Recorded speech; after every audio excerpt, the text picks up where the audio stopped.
아브라함이 애굽에서 그와 그의 아내와 모든 소유와 롯과 함께 네겝으로 올라가니 아브라함에게 가축과 물과 금이 풍부하였더라. 그가 네겝에서부터 길을 떠나 베델에 이르며 베델과 아이 사이 곧 전에 장막 쳤던 곳에 이르니 그가 처음으로 제단을 쌓은 곳이라. 그가 거기서 여호와 이름을 불렀더라. 아브라함의 일행 롯도 양과 소와 장막이 있으므로 그 땅이 그들이 동거하기에 넉넉하지 못하였으니 이는 그들의 수가 많아서 동거할 수 없었음이니라. 그러므로 아브라함의 가축의 목자와 롯의 가축의 목자가 서로 다투고 또 가나안 사람과 브리스 사람도 그 땅에 거주하였는지라. 아브라함이 롯에게 이르되 우리는 한 친족이라. 너나 내 목자나 서로 다투게 하지 말자. 내 앞에 온 땅이 있지 아니하냐. 나를 떠나가라. 내가 좌하면 나는 우하고 내가 우하면 나는 좌하리라. 이에 롯이 눈을 들어 요단 지역을 바라본즉 소알까지 온 땅에 물이 넉넉하니 여호와께서 소돔과 고모라를 멸하시기 전이었으므로 여호와의 동산 같고 애굽 땅과 같았더라. 그러므로 롯이 요단 온 지역을 택하고 동으로 옮기니 그들이 서로 떠난지라. 아브라함은 가나안 땅에 거주하였고 롯은 그 지역의 도시들에 머무르며 그 장막을 옮겨 소돔까지 이르렀더라. 소돔 사람은 여호와 앞에 악하며 큰 죄인이었더라. 아멘. 잘 아시는 에피소드입니다. 아브라함과 롯이 거주지가 좁아서 서로 응가한 이야기입니다. 주제를 제목을 붙인다면 아브라함과 롯의 분리라고 볼 수 있겠습니다. 그러나 진실을 본다면 롯이 아브라함을 떠나감이라고 붙이는 것이 더 낫겠습니다. 오늘 우리 말씀의 초점은 거기입니다. 두 사람이 분가하여 서로 요즘 말로 사회적 거리를 둔 것이냐, 아니면 롯이 믿음의 사람 아브라함을 떠나간 것이냐. 여러분 어떻게 생각하세요? 떠나감이죠. 아브라함이 선택을 먼저 하라 했습니다마는 롯은 이참에 아브라함을 멀리 떠나가 버렸습니다. 바로 지금 이 사실, 이것이 오늘 우리 말씀을 통해서 깨우치고자 하는 바, 하나님이 우리 속에 있는 들어있는 참 못된 꿈들을 끄집어내어 폐기케 하시고 주시는 말씀이고 통찰입니다. 이 일각 한 뿌리죠. 에 집중하여서 오늘 말씀을 보도록 하겠습니다. 한마디로 교회 안에서 얻고자 하는 복, 교회와 함께함을 얻고자 하는 복과 함께 교회 밖으로의 꿈을 가지고 있는 잘못된 신앙인들에 대하여, 특별히 이 시대에 이미 그렇게 많이 드러난 잘못된 신앙의 행태뿐만 아니라 바로 그 신앙인 사람에 대하여 하나님 주시는 말씀 우리 함께 들어보겠습니다. 자, 아브라함이 애굽에 내려갔습니다. 올라올 때 아내와 모든 소유로 함께 올라갔습니다. 큰 부자 됐지요. 내려가서 뭐 했습니까? 곡식 먹고 살고자 했지만은 결국 아내를 판 셈이 되었고 불명예스러운 재물들을 엄청나게 얻어가지고 왔습니다. 애굽 왕으로부터. 그렇죠? 불명예스러운 재물. 그 덕에 롯도 꽤 부자가 됐습니다. 롯이 처음부터 거부였다면 아브라함과 진작에 땅을 나눴을 겁니다. 분갈했을 겁니다. 그런데 아브라함 옆에 어릴 때부터 따라온 롯은 지금에서야 부자가 됐습니다. 많은 재물을 갖게 됐습니다. 오죽 있으면 롯에게도 목동들이 있었다지 않습니까? 자, 그럼 이 재물을 어디서 얻었을까요? 갈대아 우르에서 하란에서 가나안, 세겜, 베델, 애굽 갔다 올라오는데 이 여정에서 어디서 얻었을까요? 갈대아 우르에서 하란 가는 길에, 저기 바벨론에서 시리아로 올라가는 길에 거기서 재물 얻을 일이 있었을까요? 없었겠죠. 그 이후 롯이 아브라함을 따라, 즉 하란에서 너는 본토 친척 아비집을 떠나라 할 때 이후로 아브라함이 희한하게 점점 부자가 되었어요. 그와 더불어 롯이 부자가 된 겁니다. 하나님 말씀 너는 복의 근원이 된다 그랬죠. 그 말씀을 눈에 보이는 물질로도 나타내 주셨습니다. 이때는 어떤 면에서 물질로만 나타내 주셨습니다. 왜? 아직 자식도 없었기 때문이죠. 근데 그 옆에 있던 롯도 함께 부자가 됐다는 겁니다. 매우 중요한 사실이죠. 롯이 아브라함과 왜 곁에 있으려고 했겠어요? 믿음이 굉장히 좋은 사람이어서요. 일단 친분이 있었기 때문일 수 있습니다. 여러 친족 중에 자기를 거둬준 아버지와 같은 삼촌이니까. 그렇지만요, 아브라함이 거지였다면, 아브라함이 가는 데마다 위험이 도사리고 있었다면 롯은 쉽게 아브라함을 따라가지 않았을 겁니다. 말 그대로 아브라함에게는 복이 있었던 겁니다. 여기서 증명이 됩니다. 롯도 함께 올랐는데 부자가 됐습니다. 롯이 장가를 갔어요. 보니까 장가 간 일은 기록되어 있지만 나중에 딸이 있죠. 어디서 장가를 갔을까요? 언제요? 지나친 상상은 금물입니다마는 혹시 이 애굽에서 부인을 얻어오지 않았을까요? 왜 이런 추론을 해보냐? 소돔으로 들어갈 때 부인의 입김은 작용하지 않았을까요? 뭐랍니까? 소돔 땅이 얼마나 좋았는지 에덴 동산 같고 애굽 땅 같더라. 소돔 땅의 질을 평가할 때 애굽과 에덴 동산을 얘기했어요. 그리고 애굽과 에덴 동산을 동격으로 올려놨어요. 무슨 말인지 아시겠죠? 애굽이 망하기 전에 굉장히 좋은 땅입니다. 에덴 이후 최고의 땅이 애굽 땅입니다. 그래서 이집트 문명이라고 얘기하는 겁니다. 지금 보는 애굽의 그 사막하고 황무지하고는 다릅니다. 옛날 애굽은 달라요. 수원이 풍부하고 과실수한지 짐승이란지 정말 사람 살기 좋은 땅이었어요. 성경 해석을 믿으세요. 하나님의 동산 같다고 했어요. 그런데 소돔이 그와 같은 거예요. 지금 사해 옆에 말라비틀어진 땅들 막 소금기가 막 있어서 사람이 마실 물도 찾기 어려운 뭐 그런 황무지 생각하면 안 됩니다. 이거는 하나님 앞에 심판을 받은 이후를 보고 있는 거예요. 그런데요, 애굽에서 온 여자라면 자기 고향과 비슷한 땅을 선택하는데 입김을 좀 보태지 않았겠습니까? 또 떠나올 때 뭐가 그리 그리워서 불벼락이 떨어진 뒤를 쳐다봤겠습니까? 그 사람의 속에 있는 것이라는 것은 위급한 상황에서 쉽게 바뀌지 않거든요. 자, 이건 어디까지나 추론입니다. 너무 지나치게 괴념치 마시옵소서.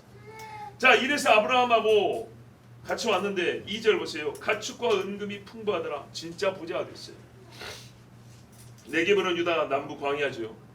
에집트가 아는 길목입니다. 거기서 길을 떠나 올라와서 베델에 올라왔습니다.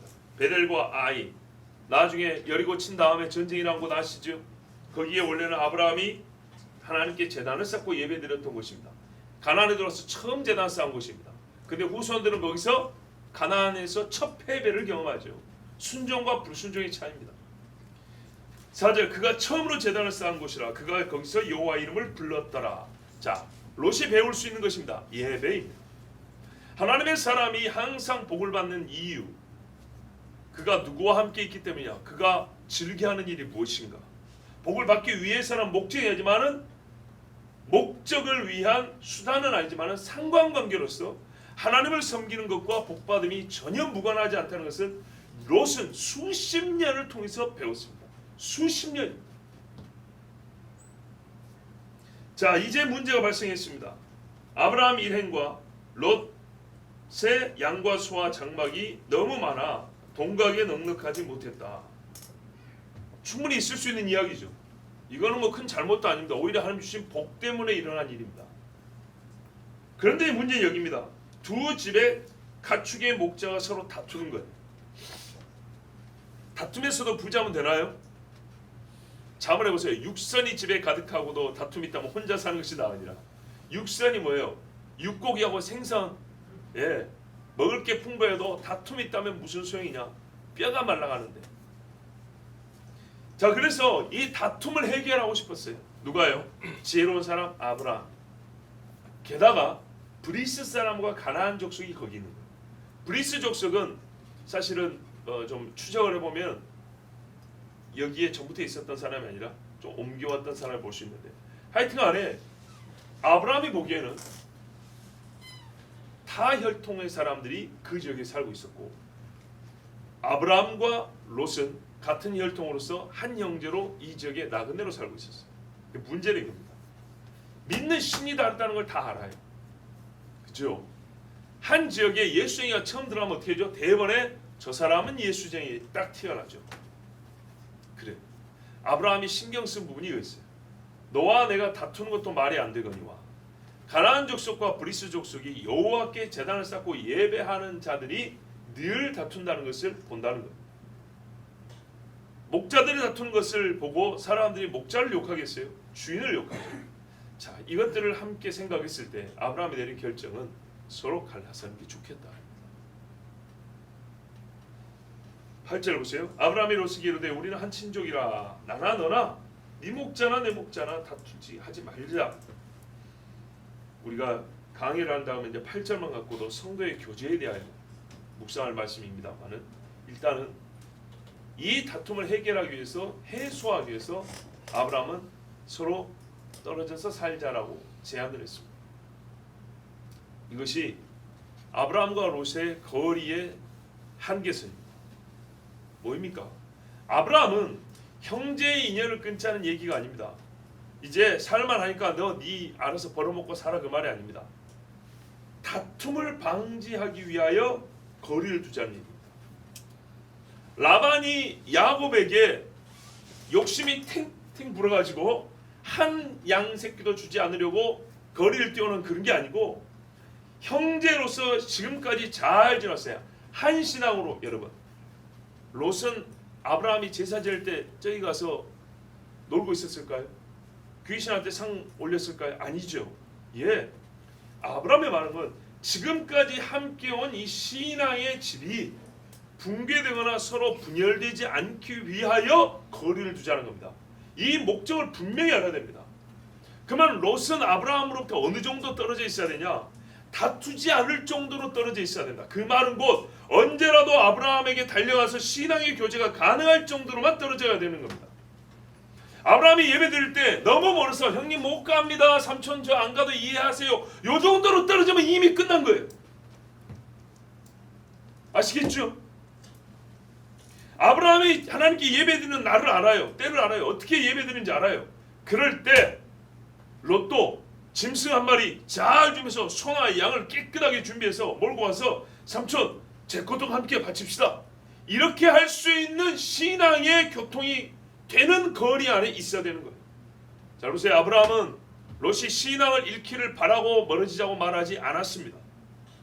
지금까지 신앙을 지키면서 오히려 신앙의 공동체를 약화시킬 수 있는 다툼과 분쟁을 해소, 없애자는 겁니다. 분쟁을 없이 하기 위해서 거리를 두자 한 것이지 이참에 너와 나의 인연을 끊자거나 네 신앙생활을 어떻게 하는지 상관이 없다거나 이제 각자 알아서 하자 이런 식으로 거리를 두자고 말한 게 아닙니다. 거기서 더 나아서 우리 조카 롯이 신앙을 잃을지도 몰라. 뭐 어쩔 수 없지 뭐. 재산을 지켜야 되니까. 서로 간에 불리고 해야 되는데 쟤하고 나하고 서로 깎아먹기 하면 안 되니까 걔가 신앙을 잃든지 말든지 상관없어. 이런 생각을 하고 떨어져 가라고 말한 게 아니라는 것. 분명히 이 점을 유의하고 이후의 사건을 읽어야 됩니다. 그러면 롯의 행위가 얼마나 잘못된 선택인지를 알 수가 있습니다. 자, 9절 보십시오. 네 앞에 온 땅 있지 아니하냐. 나를 떠나가라. 네가 좌하면 나는 우하고 내가 우하면 나는 좌하리라 그랬습니다. 여기서도 우리가 배울 게 많죠. 어른입니다. 선택권을 먼저 행사해도 됩니다. 그런데 아브라함은 완전한 자기 부인을 보여줬습니다. 이것이 우리가 교회 생활, 신앙생활에서도 배워야 될 자세입니다. 이익에 관하여서는 완전히 자기 부인을 할 줄 아는 사람. 진리에 관해서는 다투지만 이익을 포기하는 데 있어서는 신앙인이 자기 부인, 사실 여러분 우리가 예수 믿는 사람 자기 부인 하는데요. 자기 부인에 있어서 우리가 삶에서 경험하는 가장 대표적인 경우는 바로 이런 경우죠. 자기 이익을 포기하는 거죠. 이게 바로 어떤 의미에서는 신자 간에 있는 불화의 해결법으로 가장 참 중요한 해결법 중에 하나입니다. 삼촌의 지위를 스스로 내려놓은 겁니다. 자, 그러면 롯은 어떻게 말해야 되죠? 여러분 귀에 딱지가 않도록 들은 말이죠. 삼촌한테 양보도 해야 되겠죠. 먼저 선택하십시오. 이렇게도 해야겠죠. 자, 말 그대로 기본적인 인륜 예의도 없는 사람이 됐습니다. 롯 원래 그런 사람인가요? 아니죠. 우리가 이 모든 것을 압니다. 롯의 됨됨이가 드러나는 순간 언제 하면 너에게 땅을 선택하라 했을 때부터입니다. 그 말은 롯이 이 말을 들을 때부터 사람의 인품이 저질로 떨어졌다거나 지금까지 배운 학습이 모두 무효화됐다는 얘기가 아니고요. 이전부터 갖고 있었던 그 사람의 됨됨이를 말해주는 겁니다. 그런데 그게 지금 발현이 된 겁니다. 감춰졌던 무언가가 기회가 주어지자 터져 나온 겁니다. 자, 보십시오. 이에 롯이 눈을 들어 요단 지역을 바라본즉 소알까지 온 땅의 물이 넉넉하니. 자, 양을 치면서 맨날 눈 감고 친 거 아니면은 좌우를 둘러보면서 쳤겠죠. 롯의 눈에는 이미 요단 쪽에 물 좋은 것, 풀 좋은 것이 마음에 들어와 있었던 겁니다. 그걸 어떻게 아냐? 다른 데는 아예 쳐다보지도 않았어요. 아브라함의 말을 듣자마자 기다렸다는 듯이 딱 한 번 쳐다봤습니다. 그리고 저기요 이랬어요. 근데 이게 얼마나 놀라운 일이냐? 소알까지 봤다는 겁니다. 자, 여러분 퀴즈 하나 내볼게요. 우리 이쪽 줄에 계신 분들, 우리 의원 형제하고 홍전사님 두 분에게 내가 퀴즈 한번 내볼게요. 소알이 소돔 기준으로 서쪽에 있을까요? 동쪽에 있을까요? 나중에 소돔과 고모라가 멸망당할 때 소알에 가서 피하잖아요. 그죠? 그러니까 소알이 어디 있는지 아는 건 굉장히 중요한 거 아닙니까? 소알이 동쪽에 있을까요? 서쪽에 있을까요? 서쪽이라고 생각하세요? 과감하게. 나 지도 안 봤는데 나는 말씀을 통해서 동쪽이라고 봅니다. 보십시오. 10절에 보시면 요단 지역을 바라본즉 소알까지 그랬어요. 자, 가나안이 서쪽이고 요단이 동쪽입니다. 동쪽을 바라봤는데 소알까지 봤다면 소알이 가까이 있다는 얘기예요? 멀리 있다는 얘기예요? 멀리 있다는 얘기죠. 맞습니까? 말뜻이 그렇잖아요. 소알까지 바라봤다. 저 멀리까지 바라봤다. 롯이 바라본 지역은요, 소돔과 고모라가 중간에 있고 그 너머 소알까지 봤어요. 자, 이게 어떤 마음이냐? 보세요. 장차 양떼가 더 불고 더 불면 어떻게 해야 돼요? 또 지경을 넓혀야 되죠. 넓히는 방향이 어디란 얘기예요? 동쪽으로 계속 넓혀야 한다는 거예요. 그래서 그 다음 넓힐 지역까지 봤다 이 말이죠. 다시 돌아올 생각이 있는 게 아니에요. 소돔과 고모라 근처에 갔어요. 처음에는. 그 다음에 뭐래요? 소돔까지 갔다 있잖아요. 동쪽으로 갔잖아요. 동쪽으로 간 거예요. 점점 동쪽으로 늘려가면서 자리를 옮기고 늘려가면서 자리를 옮기고 늘려가면서 좋아 계속 옮겼어요. 그리고 나중에 더 늘려서 내가 최고로 번성했을 때 이 땅이 나를 감당할 수 있을까? 소알까지 보니까 괜찮구나. 자기 기대하는 만큼의 내가 부자가 됐다 할지라도 이 땅이 나를 감당할 수 있겠구나. 소알까지 넉넉하니까 좋다. 그리고 갔어요. 롯은 주장이 없었어요. 자, 여러분, 왜 그랬냐? 소돔과 고모라를 하나님이 멸하시기 전이어서 여호와의 동산 같고 애굽 땅과 같았기 때문이다. 아까 설명했죠. 하나님이 멸하면요, 쓰레기가 되어버리는데 하나님이 멸하기 전에 이 땅에 이렇게 좋은 데가 있었어요. 그래서 눈에 보기 좋은 데로 갔어요. 선악을 알게 하는 나무 열매를 따먹듯이 그렇게 갔어요. 결과도 똑같겠죠. 자, 우리가 여기서 중요한 게 뭐냐면 롯이 무례하게 삼촌에게 양보할 줄도 몰랐다는 것이 아닙니다. 롯이 땅을 보는 눈입니다. 롯이 어떤 관점을 가지고 자기의 거주지를 선택했냐는 겁니다. 이게 왜 놀랍냐면 그동안에 아브라함과 수십 년을 함께 했던 사람이기 때문에 그런 겁니다. 아브라함에게서 떠나기를 주저하지 않았다는 것, 그리고 그 떠날 곳으로 오직 한 가지, 물 좋고 풀 좋은 곳, 그의 인간의 꿈을 이룰 수 있는 곳, 그것이 유일한 기준이었다는 겁니다. 하나님의 사람과 함께 있으면서 하나님과 관계된 법이나 원칙을 세우지 못하고 내 짐승을 기르는 데에 대하여 세워진 자기 원칙, 나의 재산을 불리는 데에 대하여 세운 나의 철학, 그것이 아브라함에게서 떠나가라는 자유의 허락이 주어지자 대번에 이것이 작동을 하여 롯에게서는 하나님의 사람, 믿음의 사람으로서의 믿음의 법이라는 것은 전혀 일말의 가치 없이 싹 제거돼 버리고 세상 사람과 똑같은 삶의 공식이 작동을 하기 시작했다는 겁니다. 그것에 의해서 100% 롯은 자기의 거주지를 선택했다는 겁니다. 그러면 이게 하루아침에 만들어진 것이냐? 아니라는 거죠. 아브라함과 함께 있을 때 복은 취드가 했으나 아브라함의 삶의 방식과 사고방식의 신앙은 얻지 아니하고 받아들이지 않았다는 거죠. 물론 그렇다고 롯이 완전한 불신앙이라고 말하는 건 아니에요. 히브리서 보면 그의 심령이 상할 정도까지는 있었다고 분명히 되어 있어요. 그 점에 대해서는 예전에 또 설교했습니다. 근데 오늘 말씀에서 주어지는 것, 오늘 여기를 우리가 집중해서 보기 때문에 롯이 갖고 있었던 뭐 좋은 것에 대해서는 오늘 솔직히 별로 볼 게 없습니다. 롯은 아브라함이 갈대아 우르에서 떠날 때 그 어려운 먼 길을 떠난 이주의 의미를 물었을 겁니다. 배웠습니다.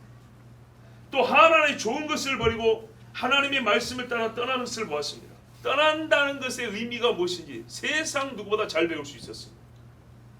본토 친족 아비집에 있는 것을 떠나는 것은 당대 세계관에서 허락되지 않는 것인데도 불구하고 오직 아버지 하나님의 말씀을 따라 갔다는 것을 롯은 배웠고 동행해서 함께 체험했습니다.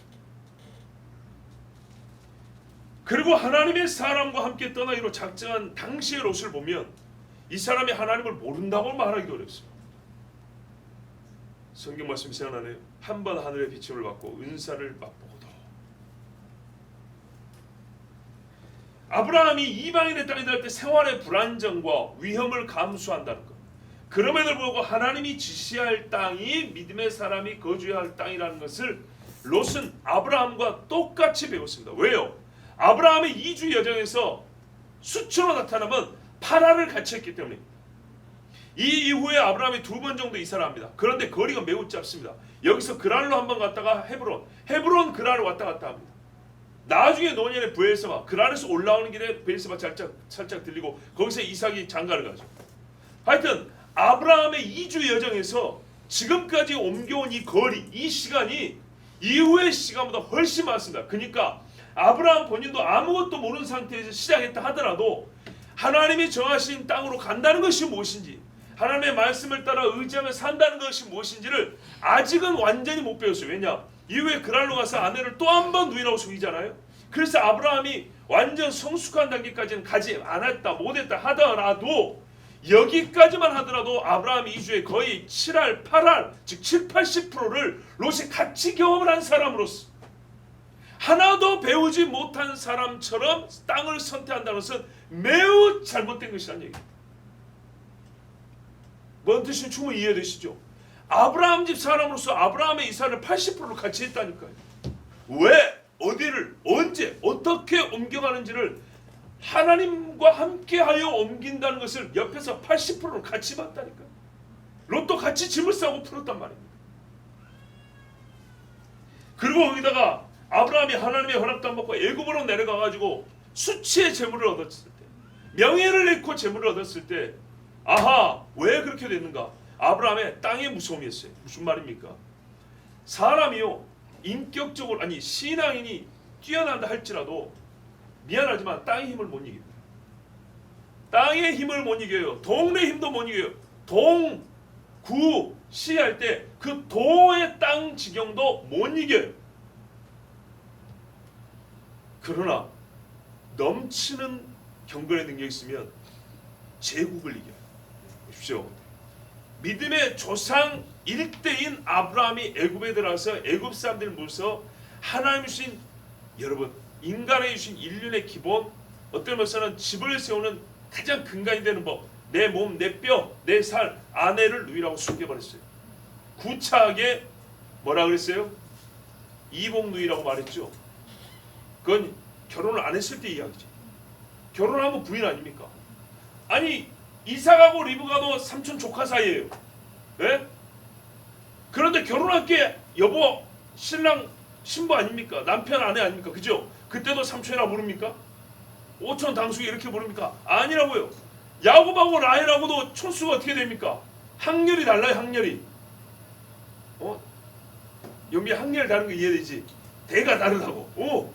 그런데 결혼하니까 어때요? 남편과 아내예요. 어디 고차에게 누이라고 말하냐 이 말이에요. 몇 년을 살았는데. 왜 그래요? 땅을 못 이기네. 근데 요셉을 보세요.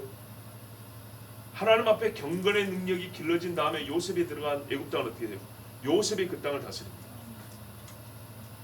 땅의 영, 결코 무시할 수 없어요. 그래서 사람이 어디에 터를 잡고 사느냐는 굉장히 중요합니다. 우리 교회가 제기동에 뭡니까 이게 제사전에 물떠가는 자리에 교회를 자리 잡고 있죠. 예, 전에 몇 년 전에 어떤 분한테 기도 부탁을 했는데 생각지도 않은 말을 했어요. 귀신이 오래 머무는 것이고 뿌리가 깊대요. 그래서 저한테 개인적으로 제가 목회자니까 목회하기가 겁나 힘들대요. 사실이죠. 사람의 얼굴 보고 하는 얘기가 아닙니다. 이 말은 악한 영이 자기 집으로 삼던 곳이다 이 말이. 한마디로 집을 내놓겠냐? 안 내놓으려고 하죠. 그래서 치열한 영적 싸움이 있다는 거예요. 정말 오랜만에 다시 떠오릅니다. 땅의 영 아브라함이 못 이겼어요. 훗날에 아브라함이 이기죠. 보세요. 망해가는 땅에서 사람 조카를 구해오기까지 하나님과 얼마나 친해집니까? 하나님 말해 벗이라 그랬어요. 벗. 그 짓고 있었던 일. 요셉이 어린 시절에 꿈이나 자랑했으면 과연 총리시켜준다 한들 그때 당시에 애국을 바르게 통치할 수 있었을까요? 불가능한 얘기죠. 근데 충분한 연달 받고 정말 정금과 같이 깨끗하게 나왔을 때 요셉은 어떻게 했어요? 애국의 사람들이 정말 우리 인간적 표현 알아서 엎드렸어요. 그 땅의 지배자들이, 그 땅의 영의 지배를 받던 사람들이 요셉에게 있는 하나님의 영 앞에 굴복한 거예요. 굉장히 중요한 사실입니다. 무슨 말입니까? 아브라함도 아직 땅의 영을 이기지 못할 수준이었어요. 아직. 그러면 롯은 어땠을까요? 롯은 아브라함과 더 붙어 있었어야 돼요. 롯은 어떻게 했습니까? 이름 한 끗 차이죠. 롯은 뜯어먹을 게 하나도 없는 집이에요. 쌀 한 톨 없는 집이 되어버려요. 그리고 하나님을 오히려 떠난 집이에요. 그렇지만 그 입에서 나온 하나님 약속을 듣고 어머니 하나님 나의 하나님, 어머니의 백성 나의 백성 이러고 따라갔죠. 아무것도 없는데 하물며 그렇다면 롯은 어떻게 해야 되겠어요? 삼촌 왜 저를 떠나라 하십니까? 표현을 하자면 이때 양을 제가 팔겠습니다 이래야 됩니다. 봐보세요. 지금 양이 귀해서 아브라함을 떠난 거 아닙니까?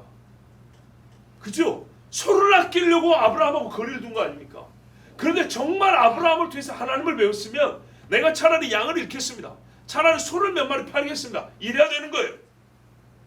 여러분 저희가 너무 현실을 모르는 이야기입니까? 세베대의 두 아들이 왜 그물을 버렸어요? 예? 베드로가 왜 그 앞에서 엎드렸냐고. 고기를 그날 얼마나 많이 잡았는데 그거를 팔 생각하지 않고 주님 앞에 엎드려 버렸냐 이 말이에요. 이것을 내놓고 삭개오를 보세요. 삭개오를 내놓고 아브라함과 함께 있기를 원해야 되는 거예요. 영생의 말씀이 주께 있으면 우리가 네게로 가리이까. 떡은 없어도 일해야 되는데 떡을 위하여서 믿음을 버린 거라 이 말입니다. 지금 아브라함과 롯이 말하는 거 영적인 실체를 얘기해 주는 겁니다. 우리가 이거를 배워야 되는 거예요. 자, 그런데 롯은 자기 눈에 보기에 좋은 대로 가버렸습니다. 사실 지금도 부족하지 않죠. 왜죠? 두 집이 싸울 정도로 풍부하지 않습니까? 그러면 약간 내놓고 약간 잃어도 가난해진다는 뜻도 아닙니다. 추해진다는 뜻도 아닙니다. 오히려 더 좋은 것을 얻기 위하여 가치가 덜한 것을 내놓은 것입니다. 그렇게 생각할 수 있습니다. 우리의 신앙과는 그렇지 않습니까? 근데 막상 우리가 그 일을 할 수 있느냐는 별개지만 신앙과는 그래야 되는 것입니다. 그런데 롯은 보면요, 아브라함은 분명히 불편과 다툼을 해소하자는 목적이겠지만 이참에 롯은 적극적으로 아브라함에서 멀어진 것을 택했습니다. 아브라함에서 지금까지 좋은 것이 나왔음을 생각하지 아니하고 이후부터는 자기 스스로 좋은 것을 내겠다고 그것을 가능하게 할 땅을 찾아 가버렸습니다. 어쩔 수 없이 택한 것이 아닙니다. 오직 소돔을 향한 집중된 마음으로 갔습니다. 그의 꿈을 이룰 땅을 택했습니다. 그러나 그 결과 그는 거기서 망하게 되었습니다. 자, 삼촌이 자유를 줬습니다.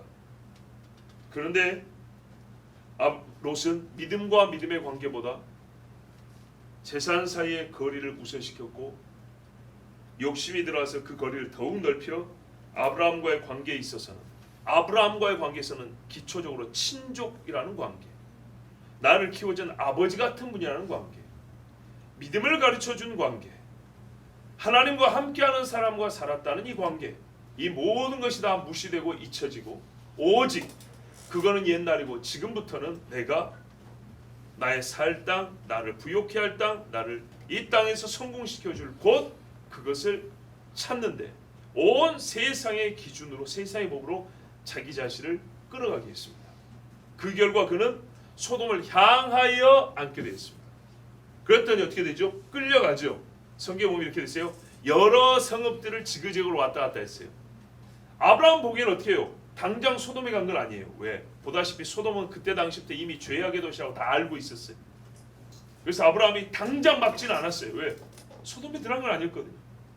간혹 들려오는 소식이 아직 소돔 밖에 있다 하더라. 아직 소돔 밖에 있다 하더라. 그런데 어떻게 해요? 점점 이리 옮기고 저리 옮기고 이리 옮기고 저리 옮기더니 소돔 성문에 앉았더라. 그때는 아브라함도 어떻게 못해요.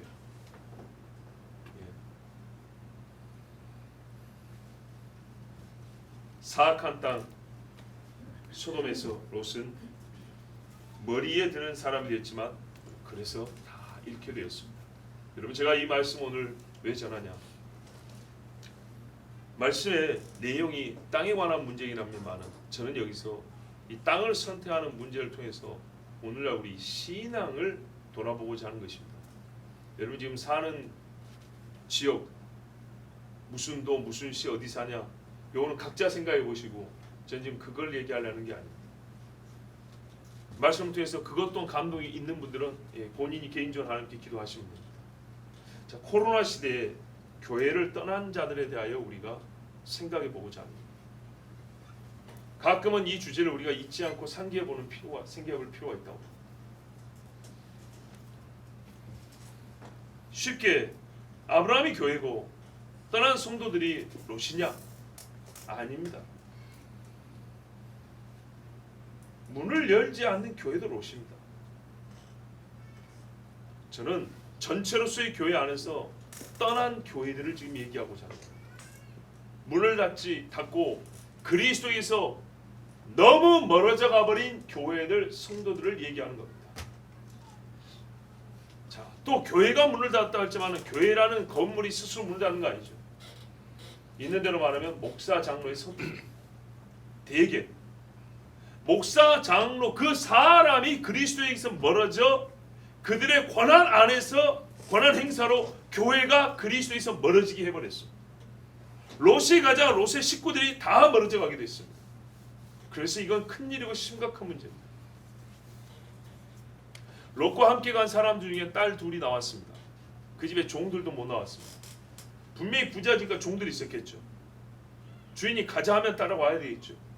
아무도 안 나왔습니다. 여러분, 주일날 1000명 출석교회가 평시에도 금요기도에 10명 출석한다는 소리를 들은 적이 있습니다. 그 교회가 굳이 금요기도를 없앨 필요가 있습니까? 평시에 새벽기도에 5명 나오는 교회입니다. 원래. 그런데 굳이 그 교회가 코로나 때문에 새벽기도를 안 할 이유가 있습니까? 없죠. 근데 왜 안 하죠? 많습니다. 많아요. 왜 안 하죠? 하지 말라 그랬습니까? 누가? 10명이 모여서 금요기도를 한다고요. 1000명 예배당에.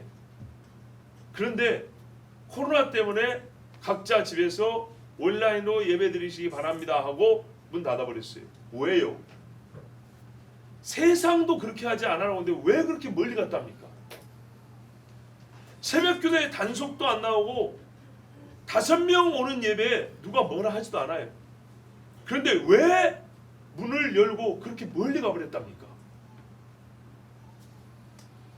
뭔가 약간의 자극을 주니까 그냥 알아서 싹싹 닦고 저 멀리 가버리더라고요. 그럼 과연 이것이 코로나 때문에 어쩔 수 없이 한 것이라고 말할 수 있을까요? 여러분, 우리에게는 약간의 강제가 있었지만 약간의 강제입니다. 아직 교회 문 닫아! 이런 명령이 내려지지 않았습니다. 우리의 자유를 완전히 말살하는 것이 아닙니다. 그러나 교인들은 자유라는 대단한 권리를 가지고 있으면서 그 권리를 사용하여 자유를 누린 것이 아니라 꿈을 이루고자 이 기회를 쓰고 있습니다. 무슨 말이냐? 교인들 중에 어떤 꿈을 가지고 있는 분이 많냐 하면 교회 다니는 사람이라는 직함, 그리스도인이라는 이름을 가지면서 동시에 세속을 즐기고자 하는, 세속을 즐기는 걸 들키지 않냐고 합법적으로 즐기면서도 교인이라는 정체성을 가지고 있음. 이거 꿈이거든요. 오래된 꿈이거든요. 아나니아와 삽비라의 꿈이 그때만 초대교회 어떤 한 사람의 꿈이 아니라 항상 내려오는 마지막까지 꿈이거든요. 메시아를 죽이면서도 유대인이라는 이름을 갖고 있는 거 꿈이거든요. 거짓말을 한번 생각해 보세요. 각자 한번 생각해 보세요. 제 자신도 생각해. 여러분 우리 다 같이 생각해 보세요. 술 한 잔 먹고 그 뒤부터 교회 집사 잘라버리는 걸 원하시는 분 계십니까? 아니죠. 오늘 예배 한 번 안 드리고 어디 놀러 갔다 왔어요. 아무도 몰라요. 모르기를 원해요. 왜? 나 내일도 교회 가야 되니까. 다음 주에도 교회 가야 되고, 그래서 봉사해야 되고, 훌륭한 믿음의 사람을 인정받아야 되니까. 한번 세상에 빠져서 세상을 즐기면서 오늘부로 나는 교인 아니다, 난 그래도 좋다, 그런 사람이 얼마나 됩니까? 교인들 중에서 숨기면서라도 교인직은 유지하고 싶죠. 그죠? 그리스도인의 소리는 듣고 싶죠. 이거를 버리고 싶은 것까지는 아니에요. 그런데 세상의 것을 누리고 싶어요. 이게 드림이에요. 그리스도인의 이름을 가지면서도 누구도 이거를 부인하지 않으면서도 나는 내 육이 원하는 것을 하고 싶은 마음 하는 것, 그러고도 안녕한 것, 이게 꿈이에요. 죽어서 천국까지 하는 것, 이거는 꿈 중의 꿈이죠. 뭔 이야기를 하려고 하는지 아시겠죠? 하나님과 신자, 삼촌과 조카, 영적 부모와 자식이라는 지난날의 역사와 관계가 지금부터 새로 규정되었습니다. 반복된 감이 있습니다만 소유가 많아서 그 소유를 누리기 위하여, 더 크게 하기 위하여, 아브라함은 나와 너의 본질적 관계를 깨지 않기 위하여 거리를 두자 했어요. 이거를 코로나에 직접 대응하기는 어렵지만 제가 서로 간의 유비를 보는 것입니다. 거의 동일 비슷한 성질 안에서 우리의 교훈을 끌어내는 것. 나와 너의 본질적 관계를 깨지 않기 위하여, 다투지 않기 위하여 약간 거리를 두고 이주하자고 했습니다. 그래서 나로부터 좀 벗어나서 서로 다툼으로부터 자유로워질 수 있는 거리를 주겠다는 것입니다. 그런데 이때 아브라함에서 완전히 벗어나는 자유로 사용해버렸습니다. 성도의 감춰진 꿈이 실현된 겁니다. 아브라함과 관계된 사람, 아브라함으로부터 복을 받은 사람, 아브라함과 동행했던 사람 그대로 놓고 나 마음대로 사는 사람, 내가 원하는 대로 사는 사람, 아브라함과의 거리를 내 마음대로 조정할 수 있는 사람. 사람들이 나를 볼 때 아브라함과 상관하에 항상 불러줘요. 롯, 아브라함의 조카라고 불러줘요. 그러나 삶에 있어서 주권은 아브라함과 상관없이 내 식대로, 내 마음대로 살아간 사람. 그래서 대외적으로는 아브라함의 이름을 빌리지만 내 개인의 삶에 있어서는 아브라함과 전혀 무관한 사람. 이게 감춰진 성도들의 꿈이에요. 꿈. 이 꿈까지 깨진 사람이 성경은 참 그리스도인이라고 그래요. 하나님의 기뻐하신 뜻이 소원이 된 사람. 근데 롯은 여기서 아버지의 기뻐하신 뜻이 소원이 아니었어요. 정반대였죠.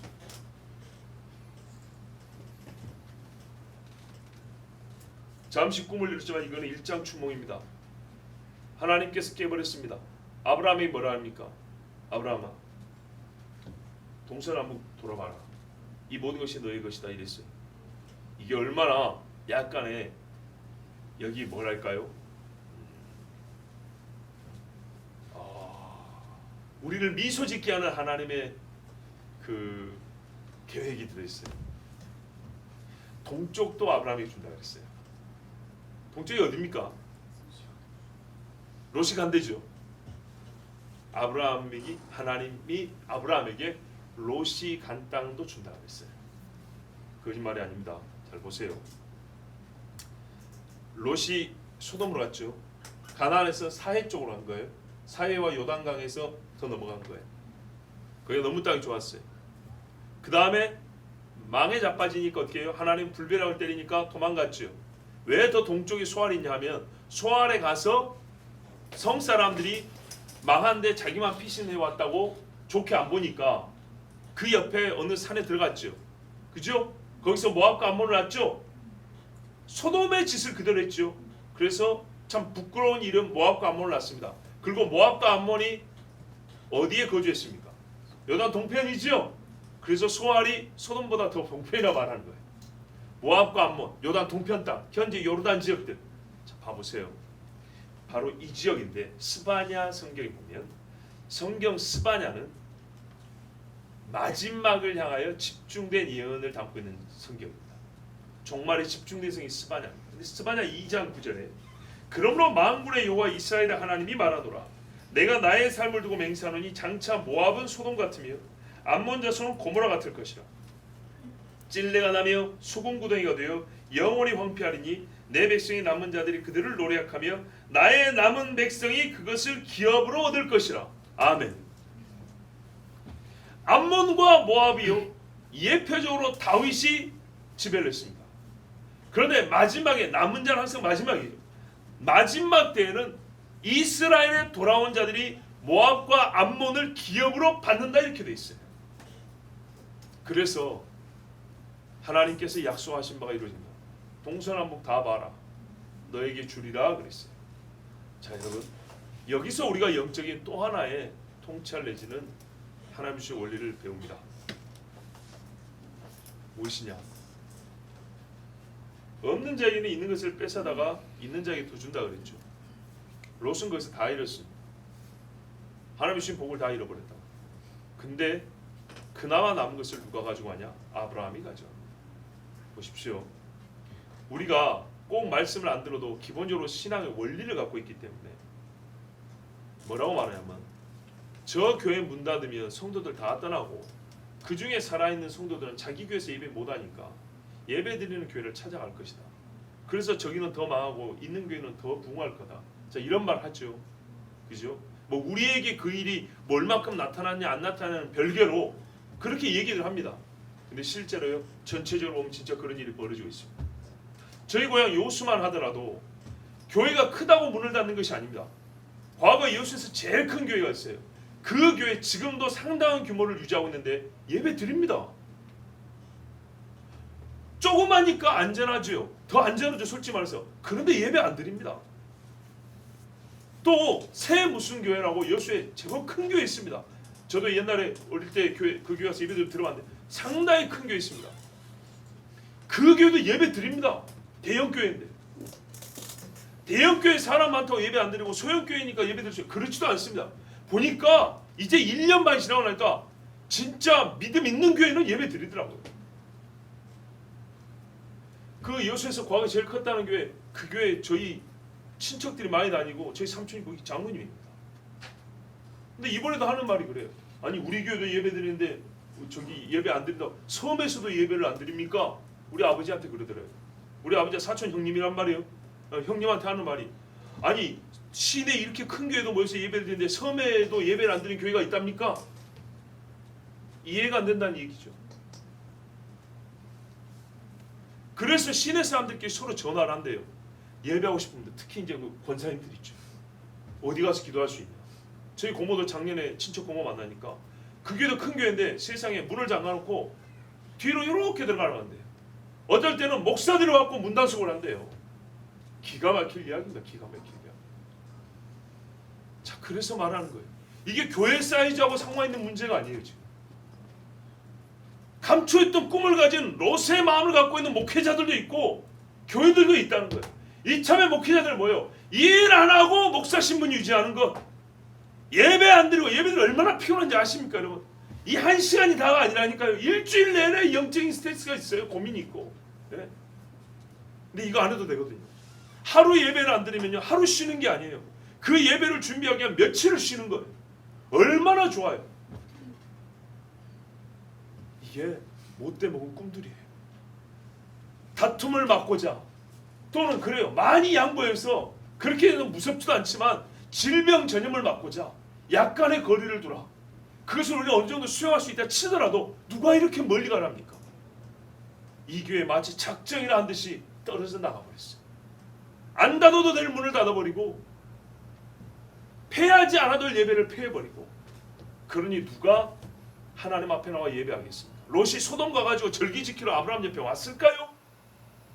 소돔 사람들 보기에 야 새로 이사 온 사람인데 롯이라는 사람들 희한하다. 저 사람은 우리하고 제사법이 다르다. 그래서 소돔에 국회의원 시켜줬을까요? 아니었겠죠. 소돔의 영, 소돔 땅을 이기지 못했습니다. 롯은 소돔 사람 되어버렸어요. 그 딸들이 소돔 사람 되어버렸어요. 그 집에서 하나님 앞에 거룩한 예배가 드려졌으면 딸들이 그런 괴악하고 더럽고 추접스러운 생각을 절대 할 수가 없는 겁니다. 아브라함은 12절부터 가나안 땅에 거주했고 롯은 그 지역의 도시들을 머무르며 그 장막을 옮겨 소돔까지 이르렀더라. 소돔과 소돔에 속한 것을 사랑해서 어느새 그곳에 들어가 딱 한 자리 찾아와 앉아 있었어요. 여러분, 물은 넘쳐야 흘러갑니다. 신앙은 넘쳐야 다음 단계로 성장이 가능하고 다른 삶이 가는 겁니다. 보세요. 그릇에 물이 있어도 1이나 99나 넘치지 않으면 그 다음 그릇으로 넘어가지를 못합니다. 넘침이 있어야 나누고 영향을 미치는 겁니다. 소돔에 들어가는 롯은 소돔에 미칠 영향이 없었어요. 신앙이 넘치는 사람이 아니었어요. 아직 아브라함도 넘치지 못한 단계인데 어디 겁없이 소돔으로 들어간단 말입니까? 그것은 오직 뭐예요? 소돔을 향한 꿈이 있었기 때문에. 소돔 사람은 여호와 앞에 악함의 큰 죄인이었더라. 소돔이 어떤 것인지 롯이 왜 몰랐을까요? 나그네를 박대하여 소돔이 망했다는 소리는 여러분 집어쳐야 됩니다. 자, 여기서 우리가 이제 롯에 대한 말씀은 사실 거의 다 전했습니다. 여러분, 배움이 있고 깨달음이 다 있는 줄 압니다. 1부에 볼 때는 자세히 못 드렸지만 2부에 볼 때는 좀 시간이 가더라도 이 부분도 좀 짚고 넘어가야 되겠어요. 롯의 선택이 처음부터 잘못됐다는 것을 확증해주는 말씀이 13절입니다. 소돔 사람은 여호와 앞에서 악함의 큰 죄인이었더라. 맞죠? 하나님 앞에 악하다, 큰 죄인이라는 말은요, 어떤 단종, 이렇게 단일 품목의 죄를 말하는 것을, 죄를 가리키는 전용어가 아니에요. 무슨 말이냐면 동성애만 가리킬 때 죄인이란 말을 쓰지 않고 또 뭡니까? 도둑질만 가리킬 때만 악이라고 하지 않아요. 하나님 앞에서 잘못된 하나님의 법을 어긴 모든 행위를 악이라 하고 죄라 그래요. 그죠? 그런데 이게 컸다는 거예요. 엄청나게 컸다는 거예요. 그래서 소돔 사람들이 이렇게 악한 사람, 이게 현재입니다. 당시에 이렇게 악하였기 때문에 모든 일에 반하나님적이었기 때문에 결코 롯은 아브라함을 떠나 소돔으로 가면 안 된 겁니다. 당시로 봤을 때 아브라함 외에는 하나님을 사랑하는 사람과 하나님을 찾을 수 있는 사람 곳이 없어요. 아브라함이 있는 곳 외에는 없다 그 말입니다. 자, 그런데도 불구하고 하나님 앞에 죄가 크다라고 하는 곳으로 롯이 갔으니 롯은 분명히 자기 선택에 대한 값을 치르게 됩니다. 자, 여기서 한 가지 우리가 더 보는데, 과연 그러면 이 죄가 무엇이냐 할 때 아까 말씀드린 대로 매사에 전반적으로 모든 행위를 가리켜 하는 말입니다. 하나님 앞에 악이 컸다는 얘기는 천사가 오기 전부터 판단이 이러합니다. 무슨 말일까요? 19장에 가면 천사가 롯을 구하러 오죠. 그 이전부터 이 사람들이 악해서 하나님이 천사를 보낸 것입니다. 그러므로 그날 밤에 한 가지 행위로 소돔이 망한 건 아닙니다. 그날 밤에 간 거는 오늘 밤에 봐서 죄가 많으면 죽이고 죄가 없으면 살린다 이 말이 아니고 이미 결정 난 상태에서 롯을 구하러 한 겁니다. 맞죠? 그러니까는 그날 밤에 있었던 사건으로만 소돔과 고모라의 죄를 다 판단해서는 안 됩니다. 즉 동성애라고 불리는 그 한 가지로만 소돔과 고모라의 죄를 판단해서는 안 된다는 얘기입니다. 그런데 문제는 이것입니다. 그럼에도 불구하고 동성애라는 죄는 소돔의 이 만연하고 깊은 죄의 정점입니다. 무슨 말이냐면 간음죄가 극에 달하면 동성애를 아무렇지도 않게 생각하는 겁니다. 집단적이지 않았습니까? 어떤 한 사람이 아니라 은밀한 게 아니라 공개적이지 않았습니까? 보세요. 사람이 간음죄를 짓습니다. 속으로. 어떤 사람은 띄엄띄엄, 어떤 사람은 자주. 그죠? 어떤 사람은 한 사람을 대상으로, 어떤 사람은 여러 사람을 대상으로, 어떤 사람이 1년, 어떤 사람은 죽을 때까지. 이 간음의 죄는요, 그 자체가 심각한 죄지만은 그래도 그 안에서도 폭이 있고 깊이가 있고 높이가 있습니다. 그런데 그 모든 것의 극치가 어디냐면 수간, 동성간, 간음, 근친상간 같은 허락되지 않은 성관계입니다. 이 정도를 해버리면 그 사람에서는 성윤량을 찾아볼 수 없다고 봐야 됩니다. 그리고 이것을 사회적으로 용인한다 하면 그 사회는 성윤리에 대해서는 빵점입니다. 빵점. 그러면 성윤리가 그 정도 되면 여러분, 성윤리는 다른 윤리하고 무관하게 혼자 독보적인 윤리 영역입니까? 아니죠. 다 상관이 있습니다. 여러분, 정치인들이 동성에 대해서 타치하지 않는다면 그 사람들이 정치 생명을 위해서 어떤 불법을 저지르겠습니까? 생각을 해보세요. 경제인들이, 교육인들이 부모 자식 간에는 무슨 일이 벌어지겠습니까?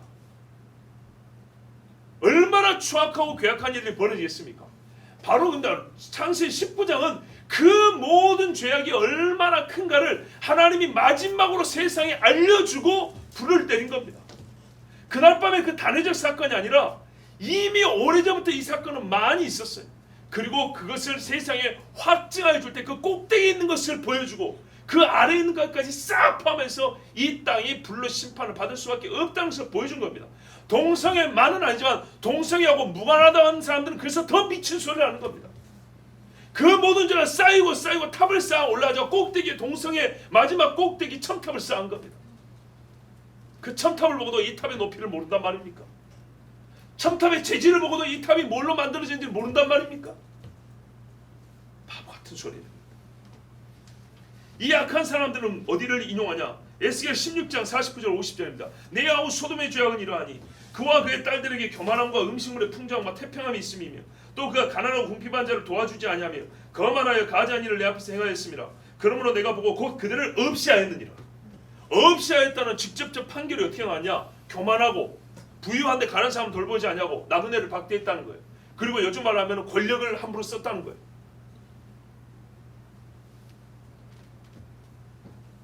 여러분, 과연 이것뿐일까요? 또 이사야 10장에 보면 10절에서 15절에 보면 이렇게 되어 있어요. 너희 소돔의 관원들아 여호와의 말씀을 해보세요. 관원이라 그랬죠. 그러니까는 관리들이 잘못했다는 거예요. 공무원들이, 힘 있는 사람들이. 너희 고모라의 백성 우리 하나님의 법에 귀를 기울일지어다. 여호와께서 말씀하시되 너희의 무수한 재물이 내게 무엇이 유익하뇨? 나는 순양의 번제와 살찐 짐승의 기름에 배불렀고 나는 수송아지라 어린 양이나 순염소의 피를 기뻐하지 아니하노라. 이게 무슨 말이냐면 유다의 죄를 얘기하고 있는 거예요. 유다가 하나님 앞에 제사 지내는 것을 지금 하나님이 더럽다고 판단하는데 소돔을 가져다가 비교를 했어요. 근데 소돔을 가져다가 비교하는데 소돔이 직접 하나님께 제사하지는 않았죠. 근데 소돔의 관원들의 죄를 얘기하고 있어요. 소돔의 관원들의 죄가 지금 하나님 앞에 제사하는 제사장의 레위인과 죄가 이 말이에요. 그러면 여러분 이거잖아요. 동성애와 무관한 것이 아니라 동성애만이 아니었구나. 관원들이 행하는 짓이 유다의 거짓 제사장과 거짓 선지자들 같은 죄를 지었으면 이 나라 이 소돔이라는 곳에는 고모라에는 진실이 없었다는 얘기구나. 진리가 없구나. 누구도 진실과 진리를 사랑하는 사람이 없었다는 얘기구나. 그렇게 받아들여야지. 동성애는 아니거든요. 그래서 어쨌다는 거예요? 소돔과 고모라 같이 된다는 거예요?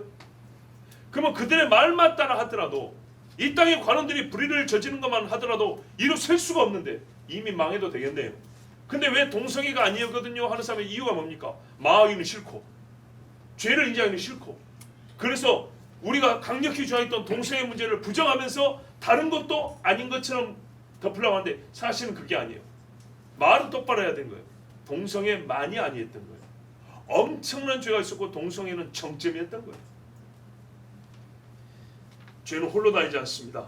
에스겔 16장 그들이 아까 말한 그 다음에 뭐가 있냐? 이 말씀이 있어요.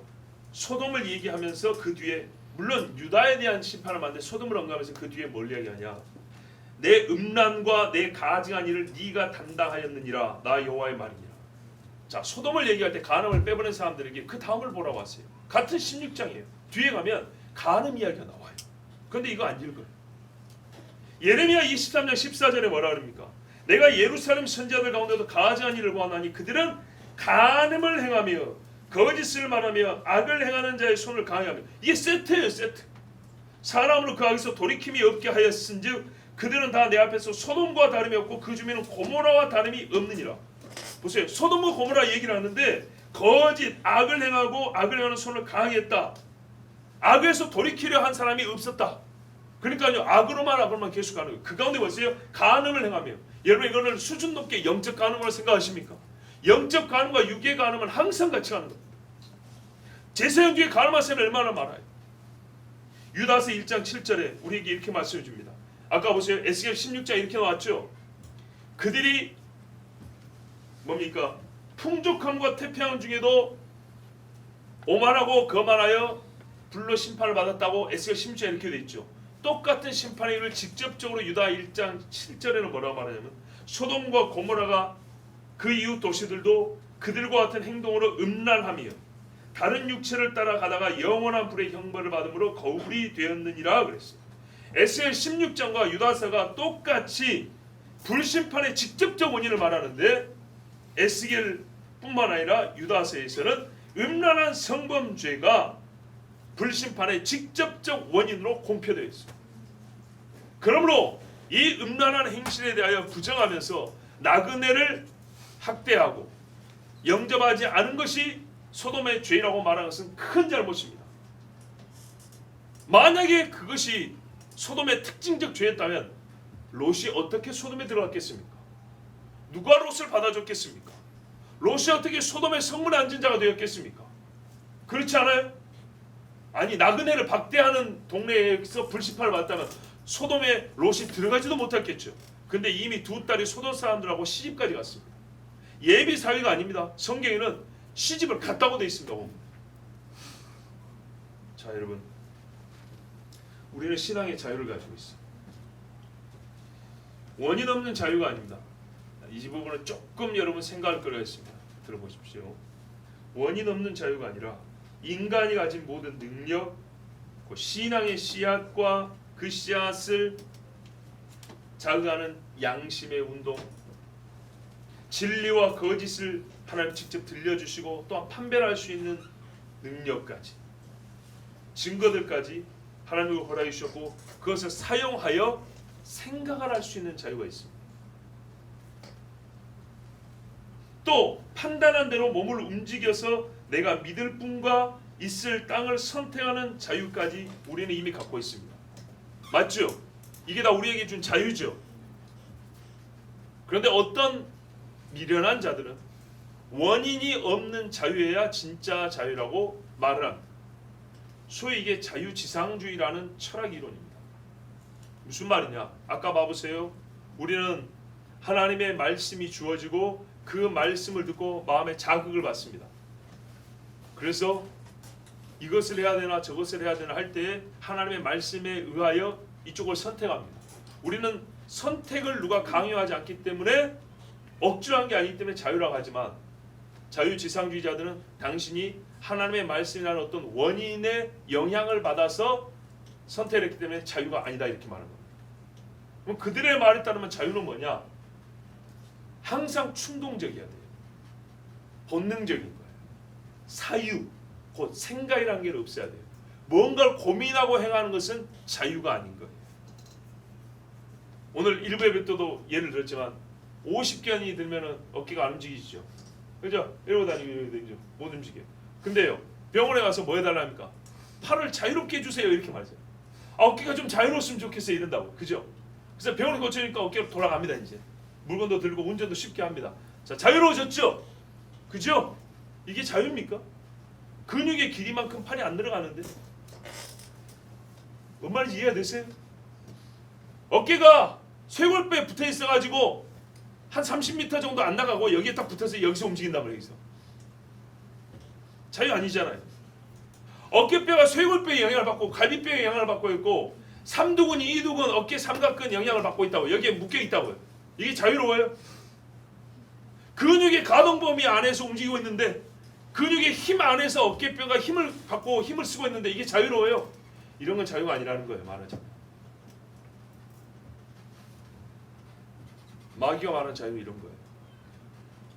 롯은 말이죠. 아브라함과 함께 있을 때 정말 자유로웠어요.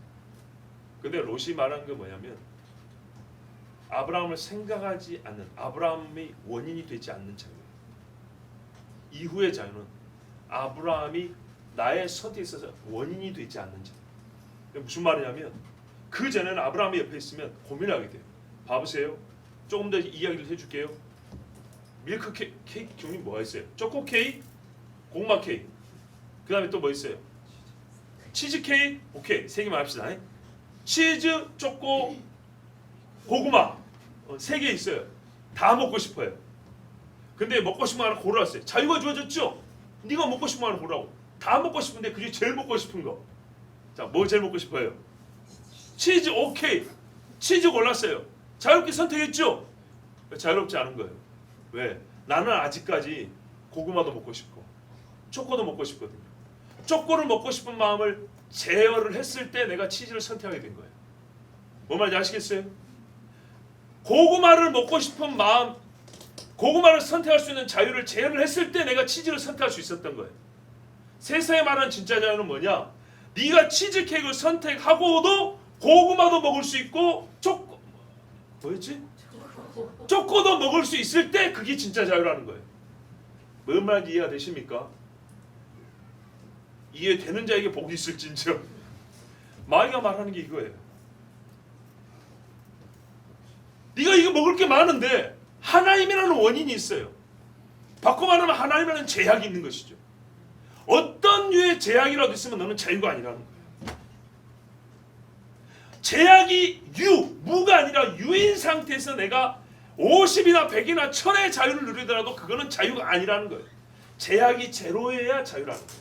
그 제약은 하지 말을 뚫고 하는 자유뿐만 아니라 하고 싶은데 이 하고 싶은 것을 다 해야 자유인 거예요. 뭔 말인지 아시겠죠? 장가를 가놓고도 이 여자 저 여자 누릴 수 있어야 성의 자유가 있는 거예요. 이 많은 여자 중에서 한 여자를 선택할 수 있는 자유를 줄게. 이건 자유가 아닌 거예요. 왜? 이 여자를 선택하는 순간 저 여자하고도 데이트하고 싶은 그 욕망, 그 자유를 어떻게 해요? 제어를 해야 되잖아요. 나의 하나의 자유가 제어당했잖아요. 뭔 말인지 아시겠죠? 이런 건 자유가 아니라는 거예요. 여러분, 이게 세상이 말하는 자유입니다. 세상의 윤리가 가르치고 있는 점차로 나오고 있는 자유가 이런 식입니다. 롯이 선택한 자유가 이겁니다.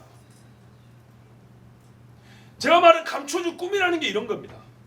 예수쟁이 노릇도 하고 세상에서 내가 누릴 것도 다 누리고, 누리는데 이전에는 예수 믿는 것 때문에, 봐보세요, 이게 얼마나 중요하냐. 교회를 출석한다는 이 한 가지 때문에도 엄청난 것이 제약이 되는 거예요. 선택의 자유가 있는데도 불구하고 세상적 기준에서 볼 때는 엄청나게 자유가 제약을 받는 거예요. 교회를 주일날 가야 된다는 그 한 가지가, 출석을 해서 이 답지 않은 설교라도 들어야 된다는 이 한 가지가 듣고 나면 우리 마음속에 엄청난 자유의 제약을 가져오는 거예요. 선택의 옵션이 많아도 그 중에 제일 좋은 거, 제일 나은 것을 선택할 때 아까 전해드린 설교에서 영향을 받기만 해야 이 말이죠. 마귀는 여기서부터 자유로우라는 거예요. 그런데 제가 말하는 건 뭐예요? 많은 교인들이 꿈을 갖고 있다니까요.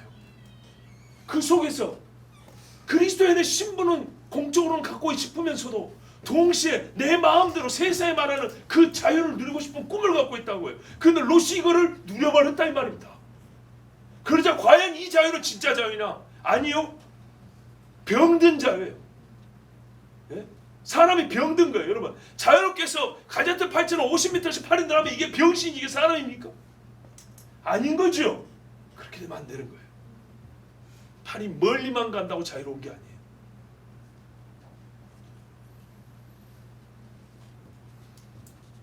이유 없이 본능에 따라 하고 싶은 대로 사는 병든 정신 상태를 자유라고 부르지 않습니다. 육체의 안일함을 최고의 이유로 삼는 저급한 몸놀림의 자유가 자유가 아닌 겁니다. 최고의 자유라는 것은 최악의 억눌림 속에서도 하고 싶은 것을 하는 겁니다. 최악의 억눌림 속에서도 내 마음에 가장 해야 한다고 하는 것을, 뜻을 세운 것을 할 수 있는 것이 진짜 자유입니다. 물론 그 뜻은 옳은 일이라 되겠죠. 성경에 예가 있죠. 베드로와 요한이 잡혀서 옥고를 치르면서 공회 앞에 끌려왔을 때 뭐라고 말합니까? 하나님 앞에서 너희의 말을 듣는 것이 하나님의 말씀을 듣는 것보다 옳은가 판단하라. 얼마나 많은 제약을 당하고 있습니까? 그러나 이 말까지도 못하게 입을 막아놓지는 않았어요. 그런데 이 말을 할 수 있는 기회에 베드로와 요한은 자기들이 해야 할 말을 하는 자유를 누렸어요. 매를 맞더라도 참 신자는 이래야 되는 것입니다. 그런데 이 땅에 많은 신자 왜 저걸 논의합니까? 지금 결과가 이미 나왔다 이 말입니다. 1년이면 농사지은 결과물이 나와요. 씨 뿌린 열매가 1년 안에 나온다니까. 사실 1년이 뭐예요? 6개월이면 나와요. 근데 봄에 씨를 뿌려서 가을에 거두는 3배가 지났어요. 3배가.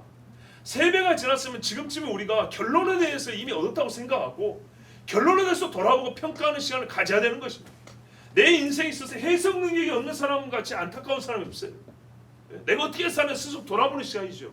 그런데 여러분 곡식을 심었어도 3번을 거두고 4월에 심어 10월에 거두면 6개월인데 3번을 심고 거둘 정도의 시간이 지났단 말이죠. 그런데 아직까지도 코로나 시국, 이 코로나 시대의 교회 형편에 대해서 우리가 판단을 못한다면 더 두고 봐야 됩니까?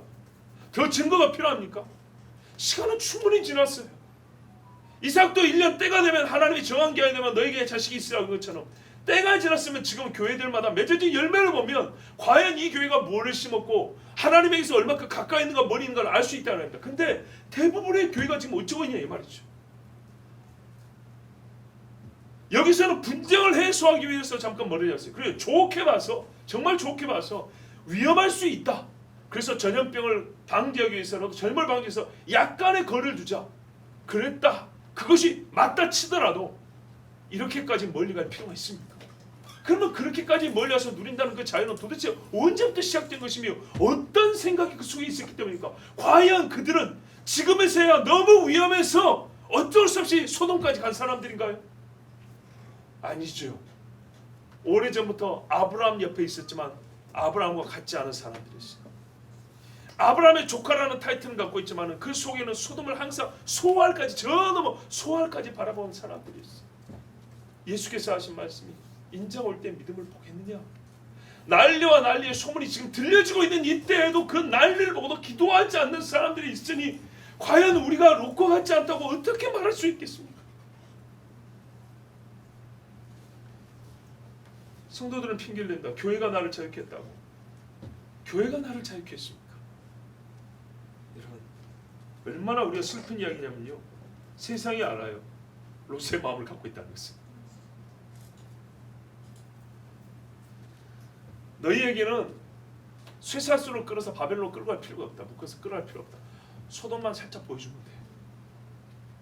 너희는 소돔만 살짝 보여주면 알아서 소돔까지 갈 사람. 세상이 정말 귀신같이 알아요. 여러분 정말 교회를 지금 찾아다니면서 못 지려고 문을 막아서고 있습니까? 우리 교회를 보세요. 하나님께서 나는 정말 우리 교회를 이런 편이 교만들보다 특별히 보호하고 계시다는 나는 1년 반이나 쓰고 우리가 지금 결과를 보세요. 나는 체험합니다. 정말 체험합니다. 얼마 전에 보시죠. 노인 8명이 예배드렸다고 시골에서 그것도 노인 8명이 예배드렸다고 8명 예배드렸다고 수도권도 아닙니다. 제가 듣기로 강원도랍니다. 거기서 1인당 100만 원씩 벌금 때렸어요. 1인당 100만 원. 이해가 안 되죠. 참 안타까운 일입니다만은 그런 일들 생각했을 때 하나님께서 얼마나 보호하신가 봐보세요. 우리의 마음이 아브라함의 곁에 붙어 있듯이 하나님 곁에 붙어 있으면 하나님께서 얼마나 보세요. 하나님께서 그의 날개 아래 우리에게 100만 원씩 때린다 하더라도 그것이 지금 당장 소돔으로 가라라는 강제는 아니지 않습니까? 그런데 이 세상에 주류 일어나고 있는 대세는 뭐냐면 소돔을 살짝 보여주자. 알아서 소알까지 바라보고 아브라함을 멀리 떠나버렸습니다. 과연 이후의 일이 어떻게 될까요? 하나님은 의와 불의를 나눕니다. 소돔과 고모라 사건에서 하나님이 우리 분명한 원칙을 아브라함과 대화를 통해서 알려주셨습니다. 의인 10명 있으면 멸하지 않는다고 했어요. 감사에도 이 땅에 의인의 10명은 있다고 봅니다. 그렇지만 10명이 구원받지는 못했고 3명 남았습니다. 안타깝게도 과연 이 3명이 또한 온전한 신앙생활을 할지 그것 또한 미지수입니다. 그러니 얻는 것이 없고 다 이런 것들 뿐입니다. 여러분 다툼을 해소하기 위해서 약간의 거리두기 자유를 줘도 이렇게 엄청난 비극이 발생할 수 있다는, 그 속에 넘치는 신앙이 아닐 경우에 이렇게 무서운 일이 벌일 수 있다는 것. 세상이 보여주는 파라다이스, 오아시스, 소돔 그림에 속지 마세요. 우리 속에 행여나 잘못된 꿈을 갖고 있다면 당장에 내다버리십시오. 흰놈의 아들 골짜기 다 갖다 버리고 불태우십시오. 그리고 차라리 조금의 불편함을 감수하고 아브라함과 함께 하십시오. 그것이 우리가 받을 복이고 지켜야 될 은혜입니다. 기도하겠습니다.